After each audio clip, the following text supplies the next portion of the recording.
The notification on my phone read, "Find my friends. Emily's location. The Riverside Inn." I stared at the screen, my coffee growing cold in my hand. It was 2:47 p.m. on a Tuesday. My wife Emily was supposed to be at her quarterly sales conference in Phoenix. The Riverside Inn was 40 minutes from our house in suburban Ohio. My name is David Patterson, and I'd been married to Emily for 11 years. We had 2 kids, Jake, 9, and Lily, 6.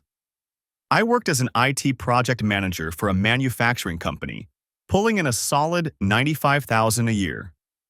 Emily had recently been promoted to regional sales director at a pharmaceutical company, which bumped her salary to $120,000 with bonuses. We weren't rich, but we were comfortable. Happy, I thought.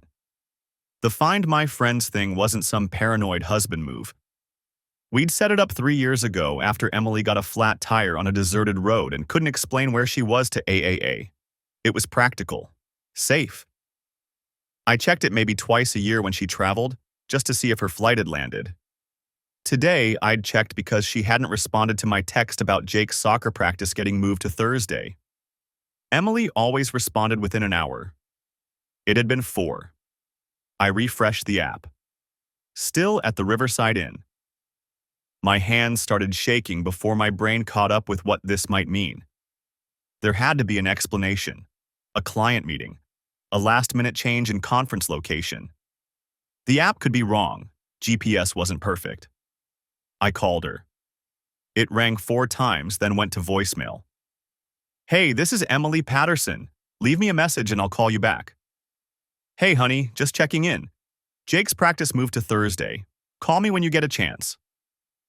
I kept my voice steady, normal. Then I opened her email. We'd shared passwords years ago, another practical decision after she'd gotten locked out of her account during a critical presentation. I'd never used it to snoop, never needed to. Her inbox loaded. The most recent email was from Southwest Airlines, sent yesterday. Boarding pass, Columbus to Phoenix, flight 1847, departure 6:45 a.m. I clicked it.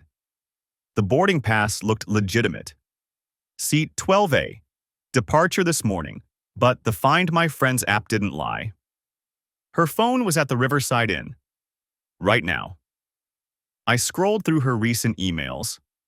Nothing unusual. Client communications. Internal memos about the conference agenda. A reminder about the hotel check-in at the Phoenix Marriott. Then I saw it. An email from 5 days ago. Sender name. Outlook calendar. Meeting updated. I clicked it. Private meeting. The Riverside Inn, room 237, Tuesday, 12 p.m., 5 p.m. My vision tunneled. The email was automated, generated by Outlook when someone created a calendar event. But Emily had set it to private, which meant it wouldn't show on our shared family calendar. Room 237, Tuesday, today. I checked the Find My Friends app again, my thumb trembling so badly I almost dropped the phone. Still there. Still at the Riverside Inn. My mind raced through possibilities. A surprise party? Wrong day. My birthday wasn't until March. A medical appointment she was embarrassed about? At a hotel? A job interview? She'd just gotten promoted. I knew what it was. Some part of me knew. But I needed to see it. I stood up from my desk, grabbed my keys, and walked out of my office. My manager, Tom, looked up as I passed. "David, you okay? You look—" "Family emergency," I said. "I need to leave." I didn't wait for a response. The drive to the Riverside Inn took 38 minutes. I don't remember most of it. I remember gripping the steering wheel. I remember running a yellow light. I remember pulling into the hotel parking lot and seeing Emily's silver Honda Accord parked near the side entrance. Her car. Not a GPS error, not a misunderstanding. I parked 3 spaces away and sat there, engine running, staring at her license plate. The frame around it read, "World's Best Mom." I'd bought it for her last Mother's Day. My phone buzzed. A text from Emily. Sorry, conference has been crazy. Practice Thursday is fine. Love you. Love you. I looked at the timestamp. Sent 30 seconds ago. She'd finally responded, 4.5 hours later, while sitting in a hotel room 40 minutes from our house when she was supposed to be in Arizona. I turned off the engine and got out of the car. The Riverside Inn was one of those mid-range business hotels. Clean, forgettable, the kind of place that hosted corporate retreats and wedding receptions. I'd been here once for a colleague's retirement party. The lobby smelled like vanilla air freshener and old carpet. A young woman at the front desk smiled at me. "Welcome to the Riverside Inn. Do you have a reservation?" "I'm meeting someone," I said. "Room 237. She nodded, already looking back at her computer screen. "Elevators are to your left." I walked past her, my heart hammering so hard I could feel it in my throat. The elevator took forever. Soft jazz played through the speakers. My reflection stared back at me from the polished doors, pale, sweating, eyes too wide. Second floor. The hallway stretched out in both directions, identical doors with brass numbers. I turned left. Room 231, 233, 235. Room 237. I stood outside the door and listened. Voices. Muffled. A man's laugh. Then Emily's voice, saying something I couldn't make out, followed by more laughter. I raised my hand to knock, then stopped. If I knocked, they'd have time to compose themselves. To create a story. To hide evidence. I tried the door handle instead. It was unlocked. The door swung open before I could decide whether to knock. Emily stood there in the hotel bathrobe, her hair wet, steam billowing out from the bathroom behind her. Her face went through 3 distinct expressions in less than a second. Surprise, confusion, then something that looked almost like relief. "David, how did you, where's your conference?" I asked. She blinked. "Phoenix, I told you. Why are you here?" "Phoenix." "Yes." Her hand tightened on the door frame. "David, you're scaring me. What's going on?" I held up my phone, showed her the Find My Friends map with her location pin dropped right here at the Riverside Inn. "Explain this." Her eyes widened. She looked at the phone, then back at me. That can't be right. I'm in Phoenix. My flight landed yesterday afternoon. I sent you pictures from your car's in the parking lot." "What?" "No, it's at the airport. Long-term parking. I can show you the receipt." She pulled her own phone from the bathrobe pocket, started scrolling. Her movements were frantic, genuine. "David, I don't understand what you think is happening, but I'm in Phoenix. I've been in Phoenix since yesterday. I heard you, through the door, and a man laughing." She stared at me. "A man?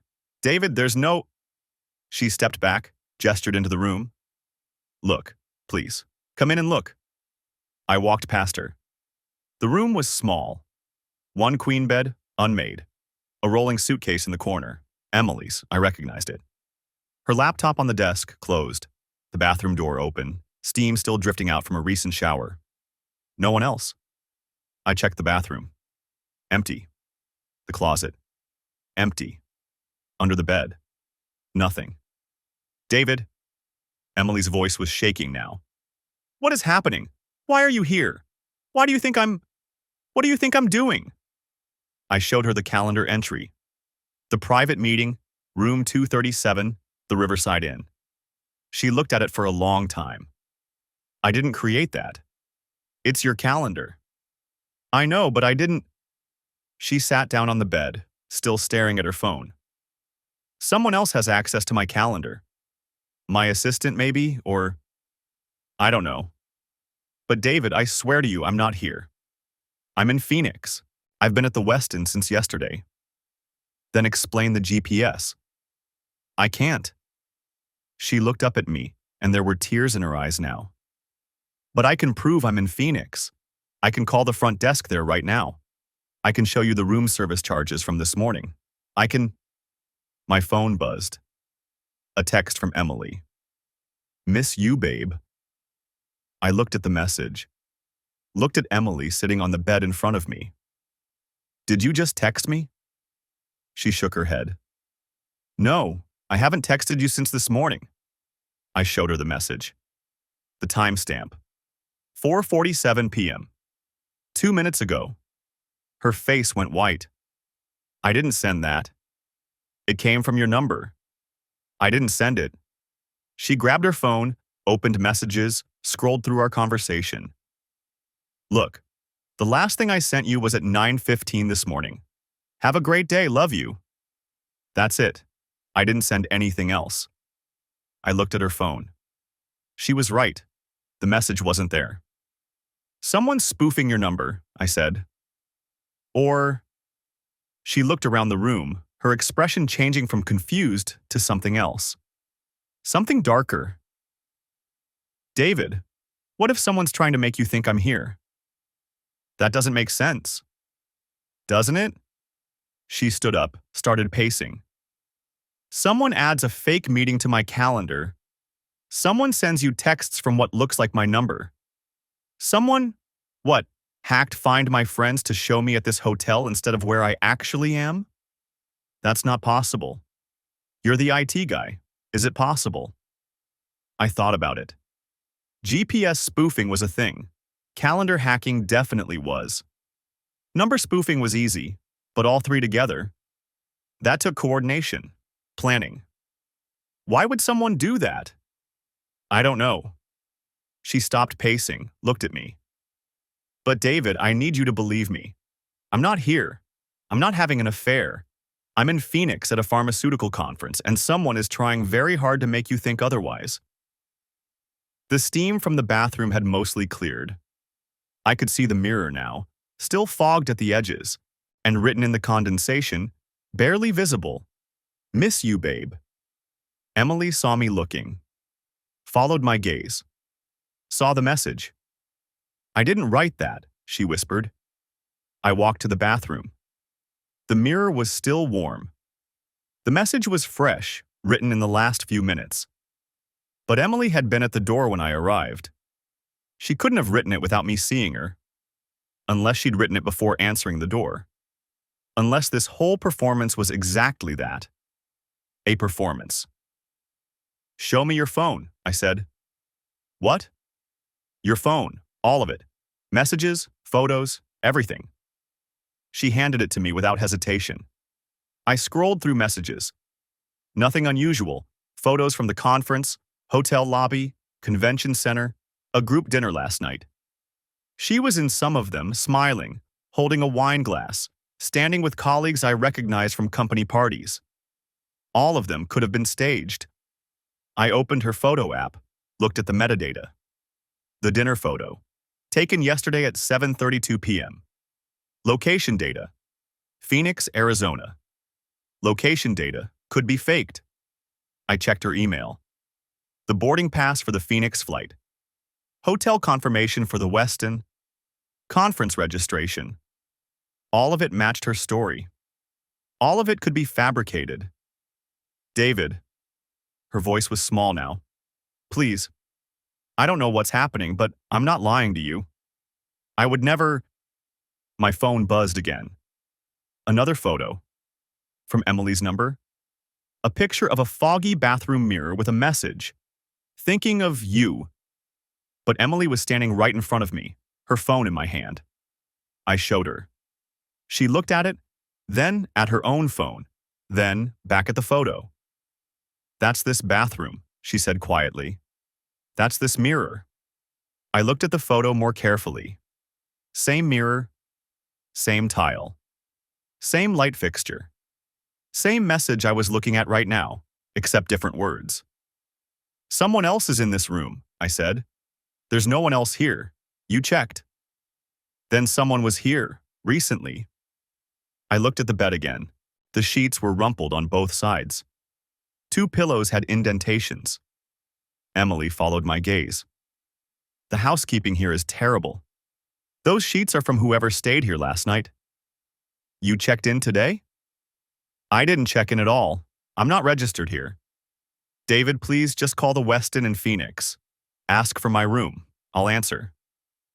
I pulled out my phone, Googled the Westin Phoenix, called the main number. Westin Phoenix, how may I direct your call? Emily Patterson's room, please. One moment. The line clicked. Rang. Once. Twice. A woman answered. Hello? Emily's voice. But Emily was standing right in front of me. I looked at her. She was staring at my phone, her face completely drained of color. Hello? The voice on the phone said again. David, is that you?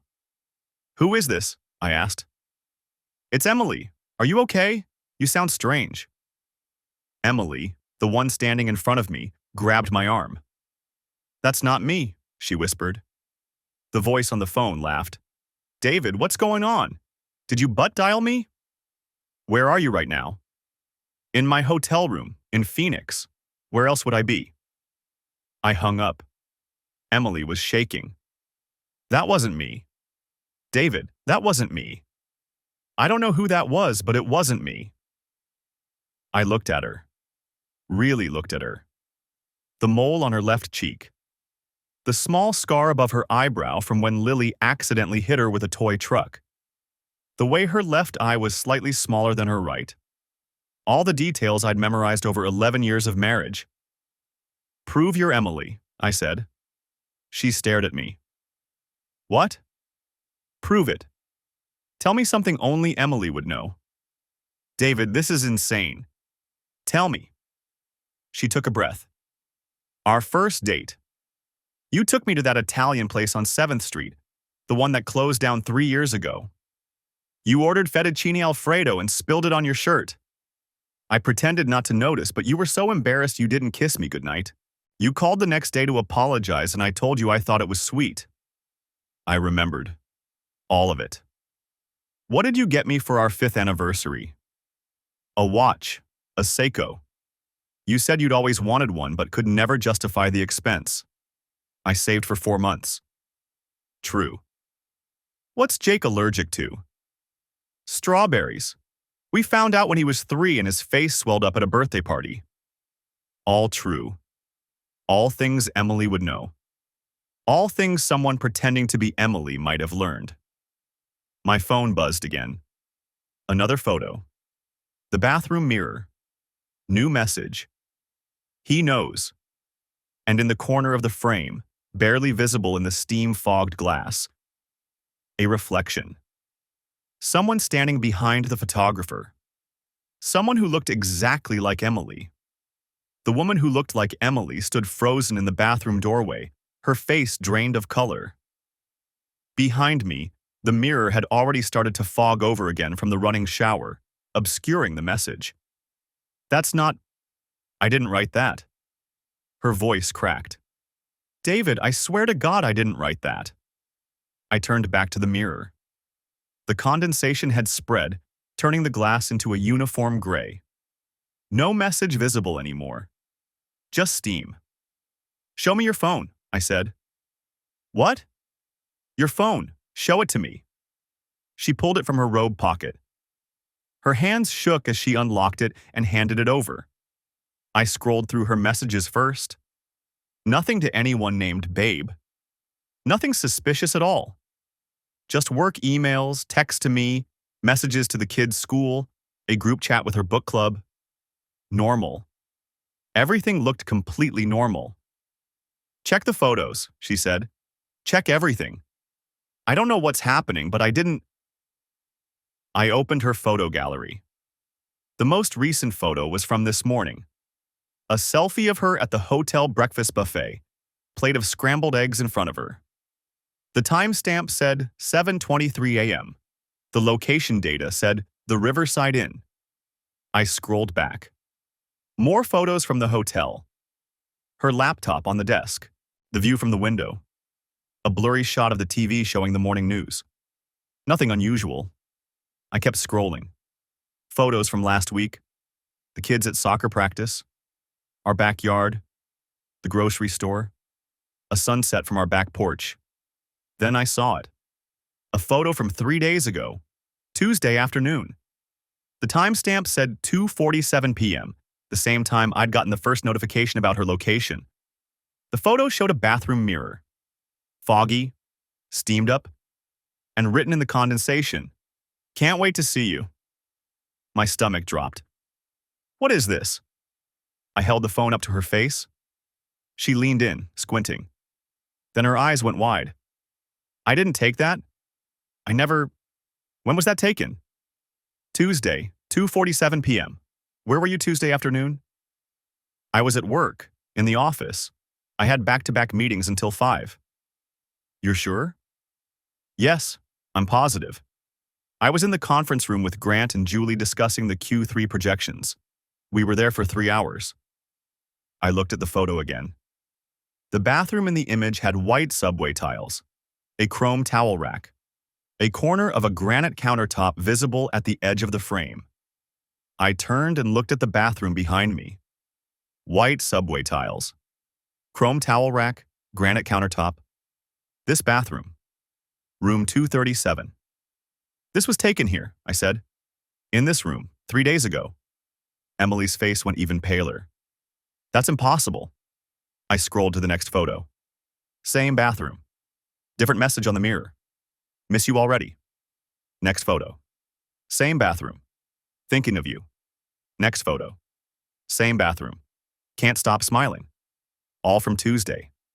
All time stamped between 2:47 p.m. and 3:15 p.m. "Someone was in this room," I said, "taking photos with your phone, writing messages on the mirror. But I had my phone. I had it with me all day Tuesday." "Are you sure?" She opened her mouth, closed it. I think so. I mean, I must have. I used it to take notes during the meeting." "Check your calendar. What does it say you did Tuesday?" She took the phone back and opened her calendar app. "Sales meeting, 2 to 5 p.m., conference room B." "And you were there the whole time?" "Yes, Grant and Julie were both there. They can confirm it." I took the phone again and kept scrolling through the photos.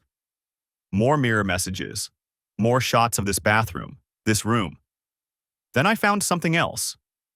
A photo from Tuesday at 3:02 p.m. Not the bathroom this time, the hotel room itself. The bed made with crisp white linens, the desk with the lamp, the window with the view of the parking lot. And reflected in the window glass, barely visible, almost transparent, a figure. A woman. Wearing Emily's gray blazer. Her hair pulled back in Emily's style. But the face was turned away from the camera. I couldn't see the features. "There's someone in these photos," I said. "Someone who looks like you. In this room. Taking pictures with your phone." Emily grabbed the phone and stared at the image. That's my blazer. The one I wore Tuesday. But I was at work. I was wearing it at work." "Do you still have it?" "It's in my suitcase. I packed it for this trip." "Get it." She hurried to the closet and pulled out her rolling suitcase, unzipped it, rifled through the clothes inside. "It's here. It's right here." She held up the gray blazer. I took it from her and examined it. The label inside said Nordstrom. Size 6. I'd seen her wear it a dozen times. "Is this the only one you have?" "Yes. I only have one gray blazer." I looked at the photo again. The woman in the reflection was definitely wearing a gray blazer, the same style, the same color. "Someone has the same blazer," I said, "or they're editing these photos, making it look like you were here." Emily sat down hard on the edge of the bed. "This doesn't make sense. None of this makes sense. Who would do this? Who would go to all this trouble?" I thought about the voice on the phone in Phoenix, the woman who sounded exactly like Emily. Who knew her room number? Who answered her phone? "I don't know," I said. "But whoever it is, they have access to everything. Your phone, your location, your calendar, your voice." "My voice?" "The woman in Phoenix. She sounded exactly like you." Emily's hands were shaking again. "This is insane. This is completely insane." I went back to the bathroom and turned on the hot water in the sink. Full blast. The mirror started to fog up again almost immediately. Within 30 seconds, the condensation had covered the glass. No message appeared. I waited. Watched. The steam continued to build, rolling off the hot water in thick clouds. Still nothing. "It's not showing up," Emily said from behind me. "No, it's not." I turned off the water and grabbed a hand towel, dried my hands. Then I used my finger to write on the foggy mirror. "Who are you?" The letters stood out dark against the gray condensation.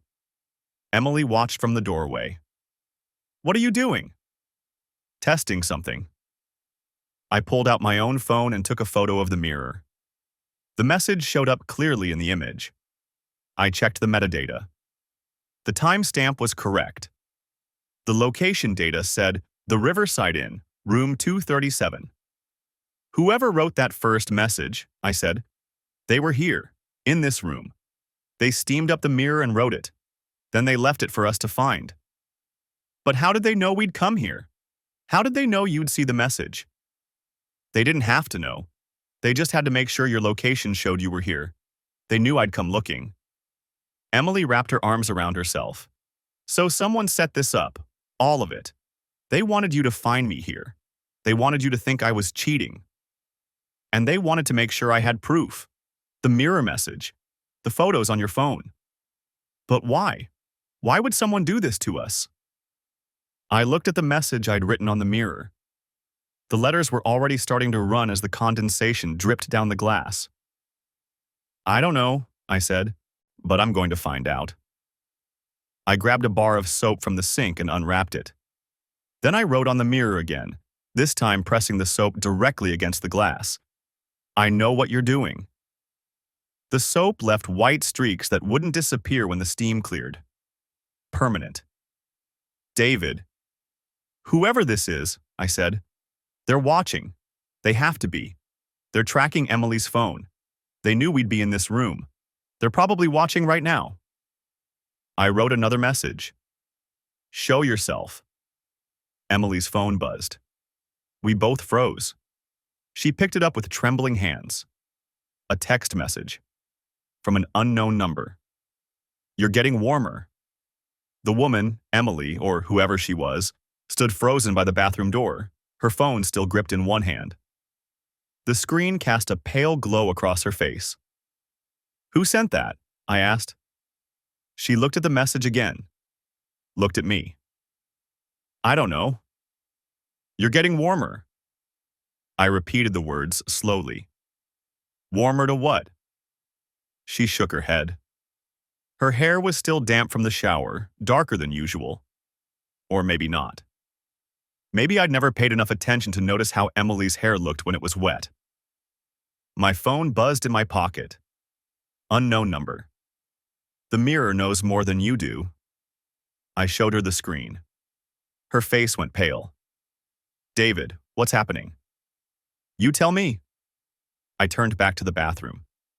The steam had mostly dissipated, the mirror clearing. The message I'd written in soap, "Whoever you are, I will find you," stood out in white streaks against the glass.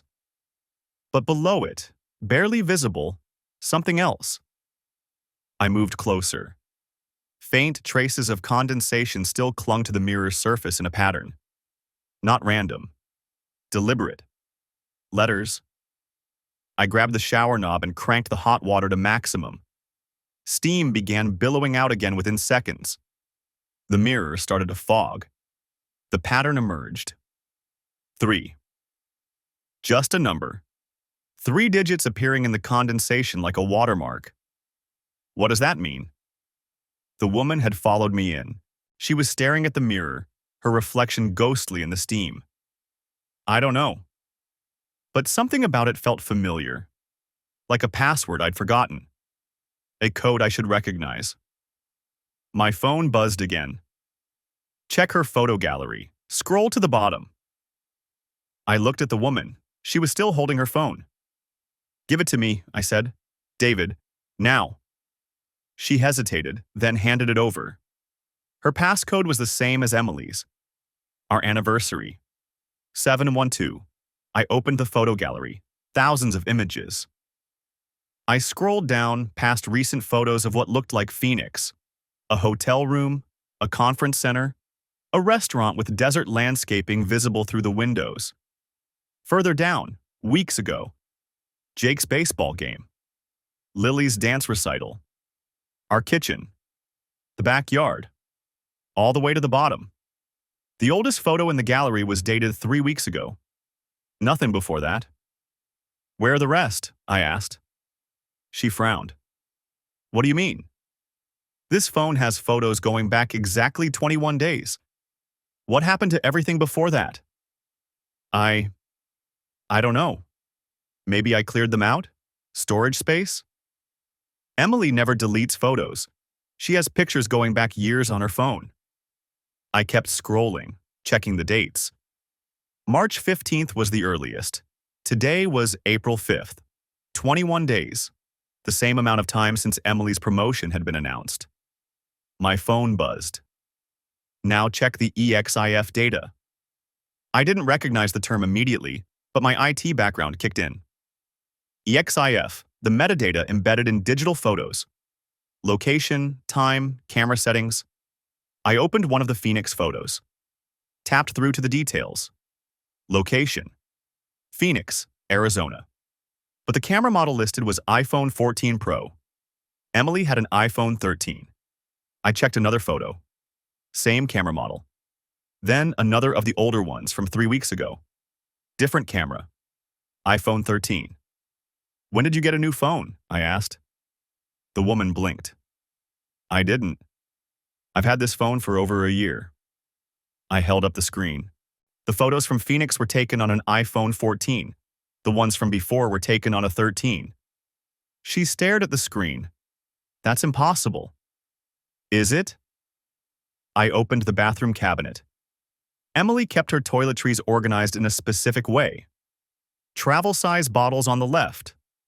Full size on the right. Everything alphabetical. The arrangement was wrong. Moisturizer before makeup remover. Shampoo after conditioner. Small things. Things you wouldn't notice unless you'd lived with someone for 11 years and knew their patterns like you knew your own breathing. Who are you? I asked quietly. I'm Emily. I'm your wife. My wife organizes her bathroom cabinet alphabetically. You don't.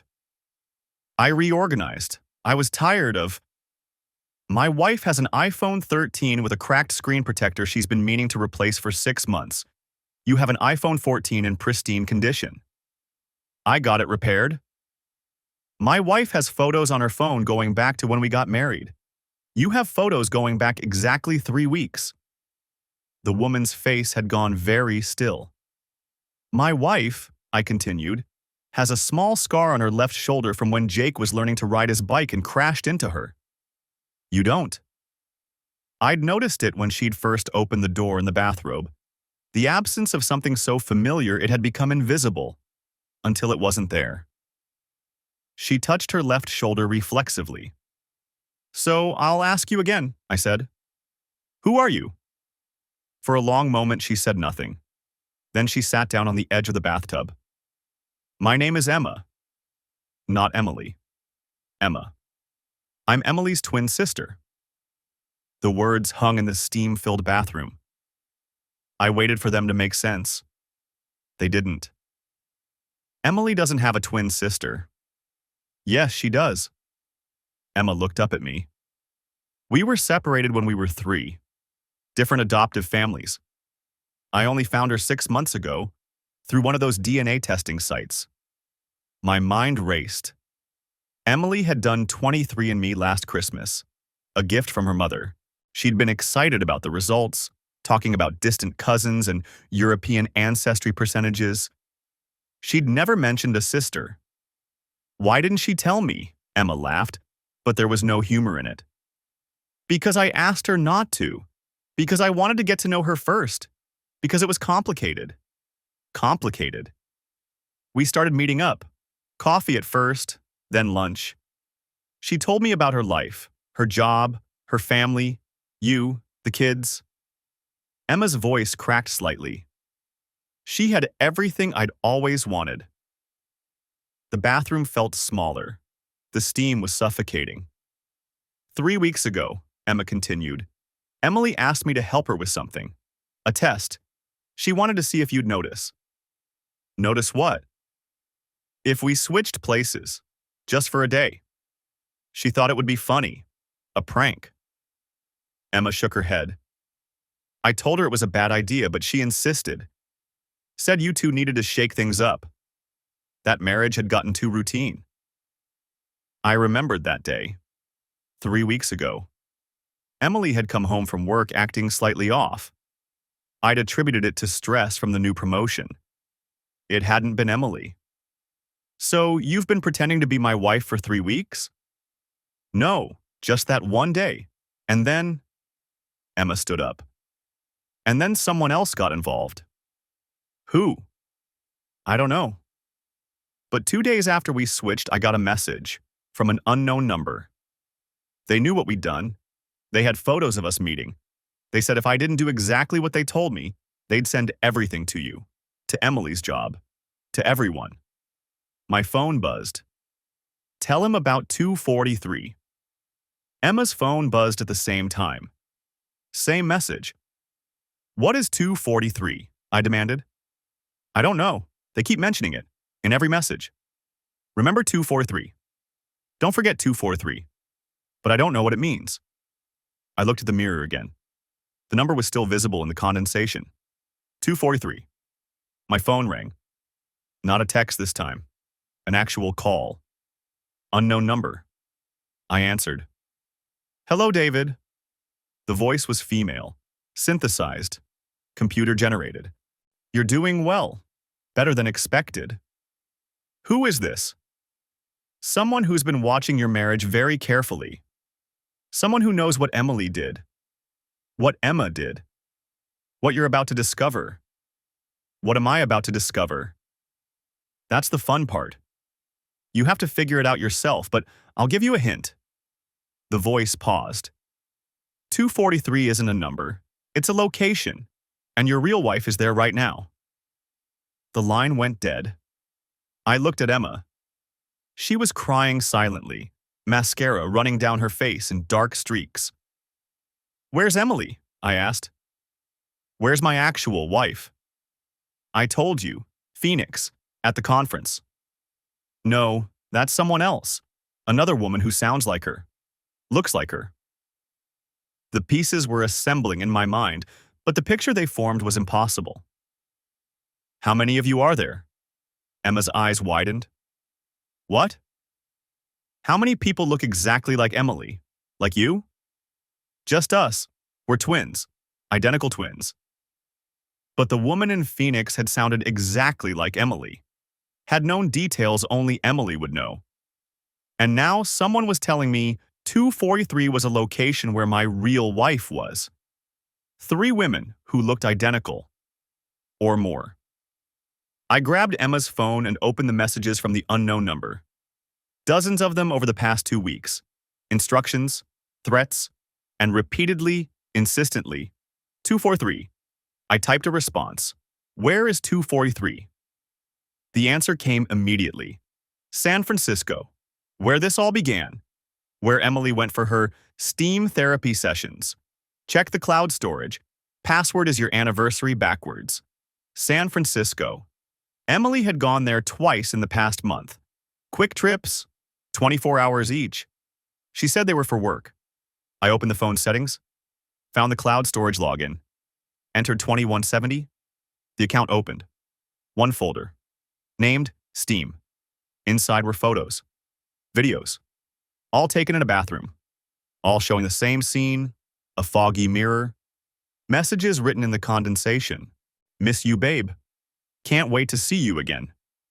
243 forever. And photos of Emily, or someone who looked exactly like her, taking selfies in the steamed mirror. But in the reflection, barely visible, another figure. A man. His face was obscured by the steam, but his hand was visible. Writing the messages on the mirror. The timestamps on the files went back 6 months, long before Emma had found Emily, long before any of this had started. David? Emma's voice was small, frightened. What did you find? I couldn't answer, because the most recent video in the folder was dated yesterday, and it showed Emily, my Emily, I was certain now, in a bathroom I didn't recognize, writing a message on a fogged mirror.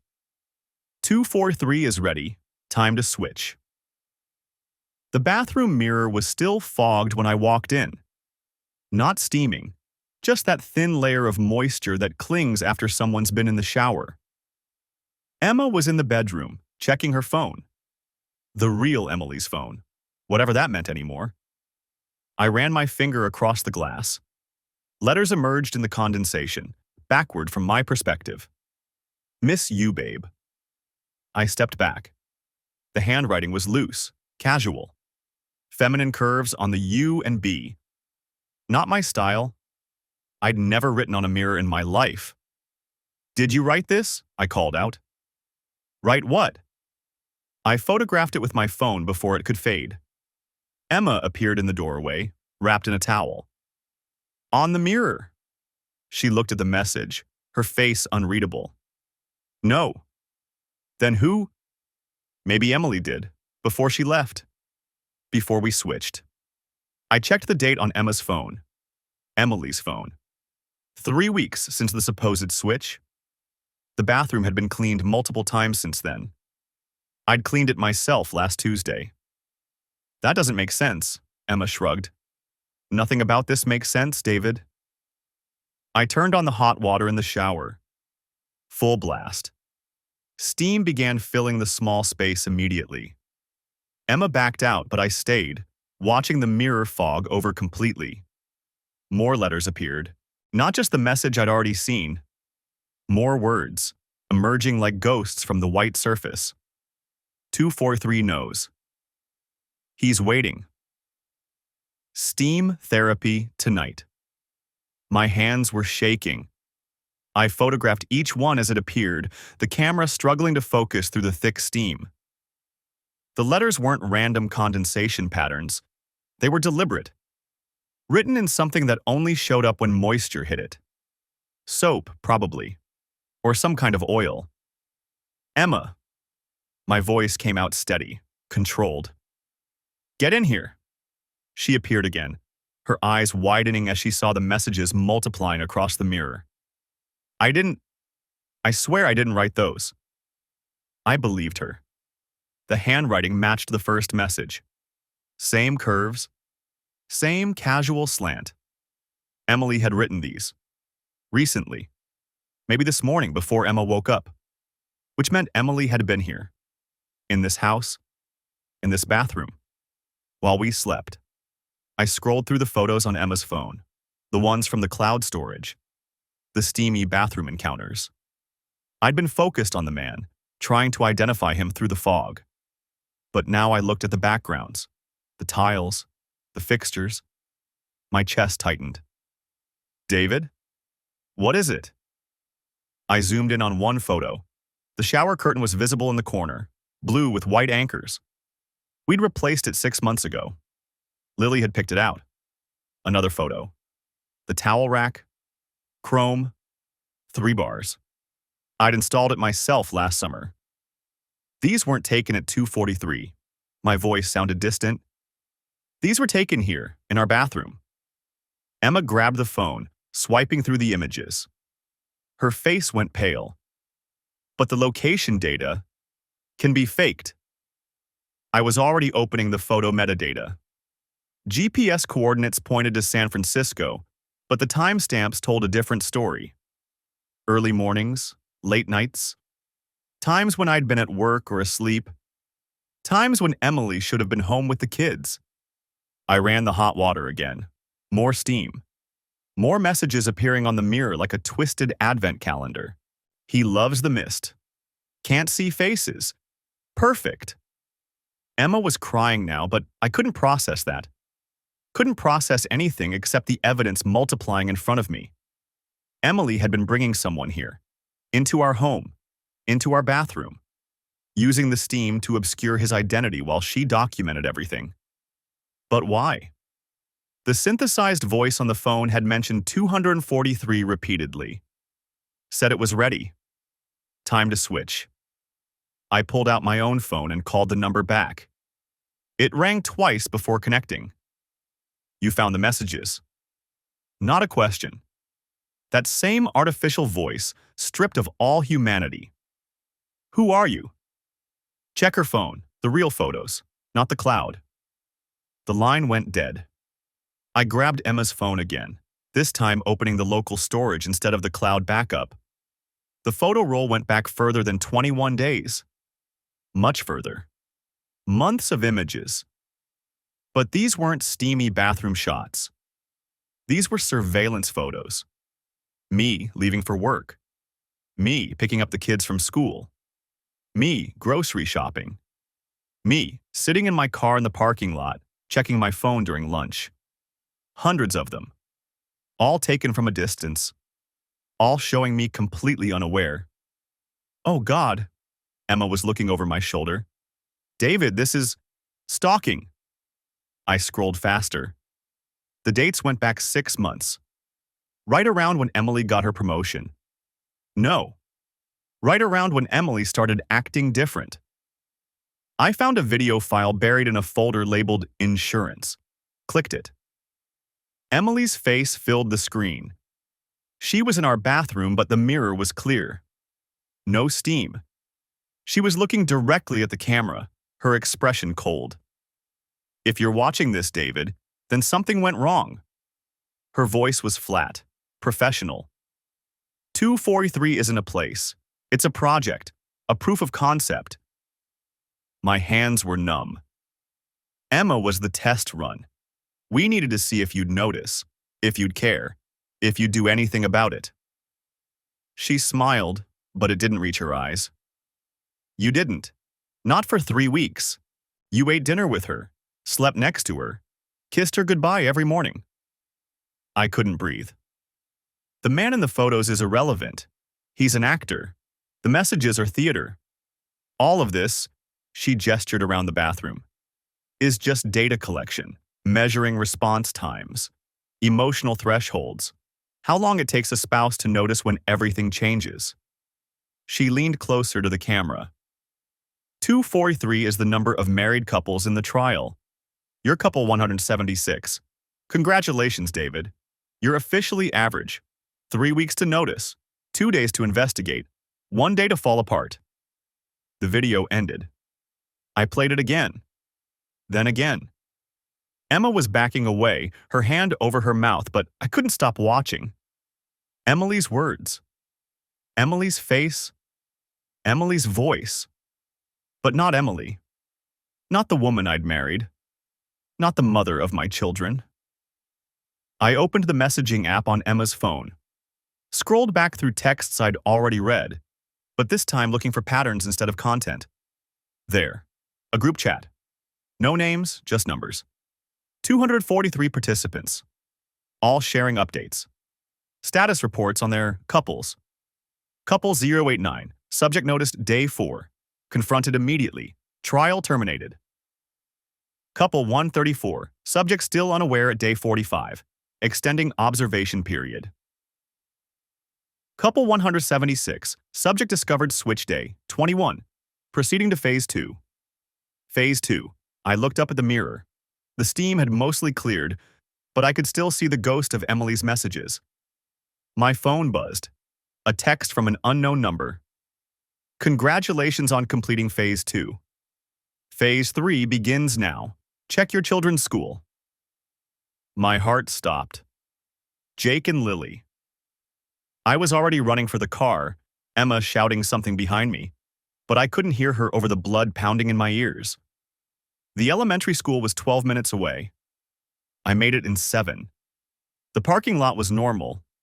Too normal. Parents picking up their kids, teachers directing traffic, the crossing guard waving at familiar faces. I sprinted to the office. The secretary looked up, startled. Mr. Patterson? Is everything... Where are my kids? Jake and Lily Patterson. She checked her computer. They were picked up an hour ago. Early dismissal. Your wife signed them out. What did she look like? The secretary blinked. I'm sorry? The woman who picked them up. Describe her. Well, she looked like Mrs. Patterson. Brown hair, about 5'6". She was wearing... I was already pulling up photos on my phone. Emily. The woman from Phoenix. Which one? The secretary studied the images, her confusion growing. They all look the same. Mr. Patterson, what's going on? I called Emily's number. It rang 4 times before going to voicemail. Her real voicemail, with her real voice. You've reached Emily Patterson. Leave a message. Where are my children? I was shouting now, people staring. Where are Jake and Lily? My phone buzzed again. Another text from the unknown number. A photo loaded slowly. Jake and Lily, sitting in a room I didn't recognize. They were eating ice cream, smiling at whoever was behind the camera. Below the image, Phase 3. Prove you can tell the difference. You have 24 hours. Choose correctly, and you get your children back. Choose wrong. The message ended there. Another photo came through. 3 women standing side by side. Identical. All wearing the same blue dress. All with the same slight smile. Emily. Emma. And a third I'd never seen before.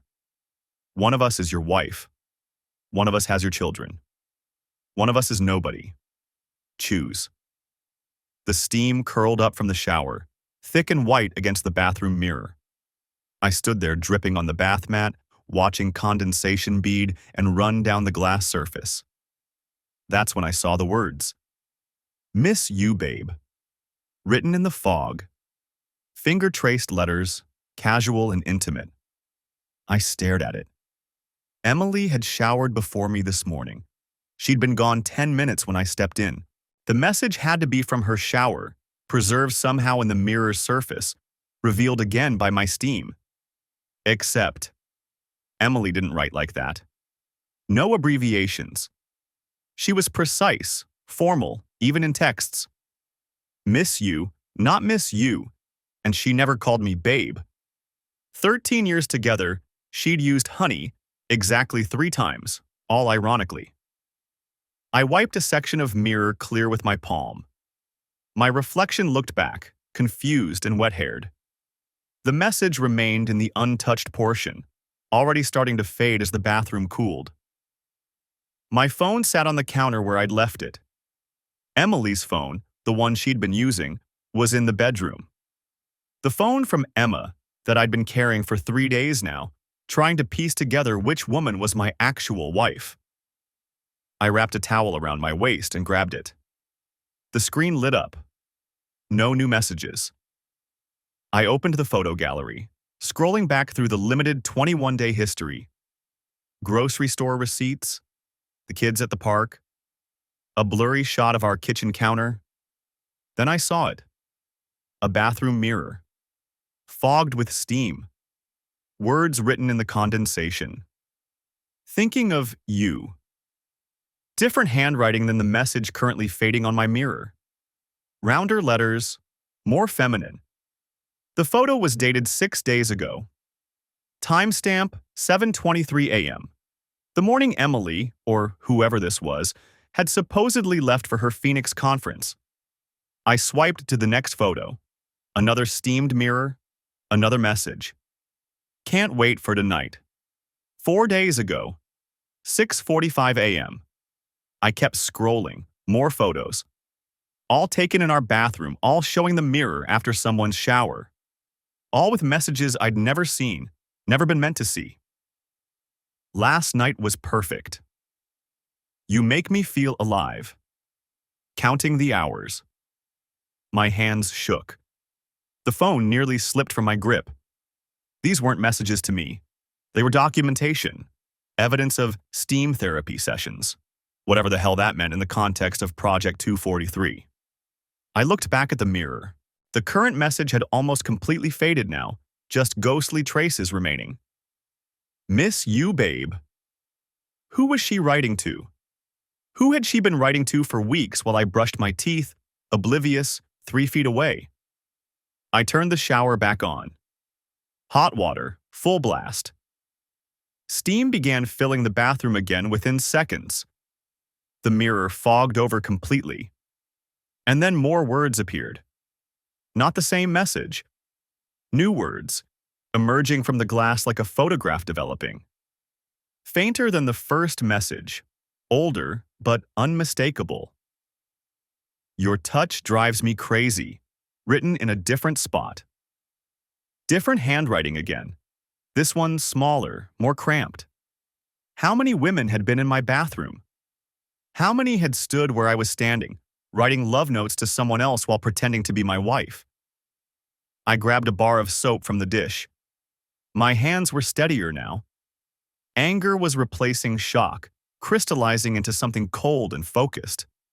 I wrote on the mirror in soap, thick letters that wouldn't fade with the steam. I know. Then below it, all of it. The soap was slick under my fingers. I kept writing. Every lie, every message, every person you've been. I stepped back. The words stood out white and accusatory against the fogged glass. Let her see it. Let whichever one came home tonight walk into this bathroom and know that the game was over. But that wasn't enough. I picked up the phone again and scrolled through the photos until I found the clearest one, the mirror message from 4 days ago. Can't wait for tonight? I noted the metadata. Photo taken at 6:45 a.m. Emily's calendar for that day had shown a dinner meeting in Phoenix at 8 p.m. Except she hadn't been in Phoenix. She'd been here, in our bathroom, writing messages to someone and documenting it. I opened the hidden cloud storage I'd discovered yesterday. The folder labeled Steam Sessions contained 47 photos. I'd only looked at a few before, too overwhelmed to process them all. Now I went through them methodically. Different mirrors, different bathrooms, hotel rooms by the look of them. Some messages were accompanied by other photos, reflections showing parts of bodies, faces deliberately cropped out, a woman's bare shoulder, someone's hand on a towel. Intimate without being explicit, suggestive enough to make the context clear. One photo showed a mirror message with a phone visible in the reflection, propped up to capture the image. The phone's screen was lit, showing a video call in progress. Someone on the other end watching the message being written in real time. My bathroom, my mirror, my wife's phone, someone else's hand. I downloaded every photo to a separate folder. Then I opened my laptop and transferred them to an encrypted drive. Whatever was happening, whatever Project 243 actually was, I needed evidence. Real, unalterable documentation. The bathroom had cooled enough that my soap message was clearly visible now, even as the steam dissipated. I took a photo of it with my own phone. Then I wiped the mirror clean and rewrote it, bigger this time. Which one are you? Does it even matter anymore? I know about the lover. I didn't actually know there was a lover, not for certain, but the messages suggested it. The photos implied it. And I needed her, whoever she was, to know I was done being passive. My phone buzzed. A text from the number that had been sending me instructions about Project 243. Phase 3 continues. You have 18 hours to make your choice. The children are safe. For now. I texted back. Who's getting the steam therapy messages? 3 dots appeared, indicating typing. Then disappeared. Then appeared again. You're asking the wrong questions, David. The mirror shows only what you're ready to see. Who is it? No response. I looked at the phone in my other hand, the one from Emma, opened the photos again, started going through them more carefully, looking for details I'd missed. There, in the background of one of the bathroom mirror shots, a reflection of a reflection. The phone screen showing the video call had captured something in its display. Another face, partially visible. A man's face. Unfamiliar. I zoomed in. The image pixelated, but I could make out enough. Mid-30s, maybe. Dark hair. Smiling. I took a screenshot and sent it to the Project 243 number. Is this who she's been writing to? The response came immediately. Phase 3, Subsection 4, the lover variable. You've discovered the mirror messages. Interesting. Couple 176 continues to exceed baseline expectations. Answer the question. The question assumes facts, not an evidence. Steam reveals truth, David. But whose truth? The woman in Phoenix? The woman at the hotel? The woman in your bed last night? I sat down on the edge of the bathtub. The bathroom felt smaller suddenly, claustrophobic. How many women had stood here? How many had showered in this space, written messages meant for someone else, then walked out and kissed me goodbye? My phone buzzed again. My actual phone, not the one from Emma. A calendar notification. Emily's phone. Shared calendar. Event. Starting now, Steam session on 48. I hadn't been invited to this calendar. I'd never seen it before, but somehow it was pushing notifications to my phone now. I opened the calendar app. There it was, a private calendar labeled ST Sessions. 47 past events, all scheduled during times Emily had been home over the past 3 weeks. All 30-minute blocks, usually early morning or late evening. Event number 48 was happening right now. Location listed as home primary bathroom.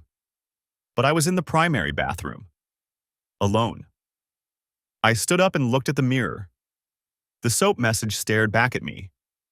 Then I heard it. Water running. Not from my shower, I'd turned that off. From somewhere else in the house, the guest bathroom. I grabbed my phone and moved toward the door. Stopped. Went back and picked up Emma's phone too. Then I walked out into the hallway following the sound of running water. The guest bathroom door was closed. Light showed underneath. I put my hand on the doorknob. It was locked from inside. Emily, I called. The water shut off. Silence. I know you're in there. I know about the messages. I know about all of it. More silence. Then a voice, muffled through the door. Which Emily do you think I am, David? I recognized the voice, but I couldn't place which one. They all sounded the same. That was the point. The one who's been lying to me for 3 weeks. A soft laugh. That doesn't narrow it down. The door unlocked. Opened. She stood there in a towel, hair wet, steam billowing out behind her. Her face was my wife's face. Her eyes were my wife's eyes. But the smile was wrong. Steam session number 48, she said. You weren't supposed to be home for this one. The truth in the steam. I stood in the hallway, looking at this woman who wore my wife's face, and something inside me simply stopped. Not broke. Not shattered. Just stopped. Like a machine powering down after running too long. Where are my children? My voice came out flat, empty of the rage I'd been carrying. She tilted her head, studying me. Jake has a soccer game Thursday. Lily needs new dance shoes. They're at school right now, David, where they always are at 2:30 on a Wednesday. I pulled out my phone, called the school. The same secretary answered. Hi, Mr. Patterson. Calling again? Are Jake and Lily Patterson still in class? A pause. Keyboard clicking. Yes, sir. Both present. Jake's in gym right now and Lily's in art. Is everything okay? I hung up without answering. The woman in the towel was watching me carefully. The photo was from last week. They recycle the threats. Makes the trial more efficient. There are no children in danger, I said slowly. There never were. Project 243 has ethics protocols. Minimal harm to dependents. She said it like she was reading from a manual. Maybe she was. I looked down at the 2 phones in my hands. Emma's phone. My phone. Both showing different versions of reality. Different calendar events. different photo histories. How many of you are there? Does it matter? Yes. She considered this, then stepped aside, gesturing into the guest bathroom. Come see. The mirror was completely fogged over. But this time, there were no romantic messages. Instead, written in precise block letters. Trial 176, final phase. Subject, David Patterson. Status, aware. Recommendation, terminate. Below that, smaller. Emily Patterson, primary, released from study 6 months ago. Emma Hartley, twin, recruited 3 weeks ago, compensated. Erin Palmer, actress, Phoenix location, 2 weeks active. Elise Jackson, actress, rotation backup, 1 week active.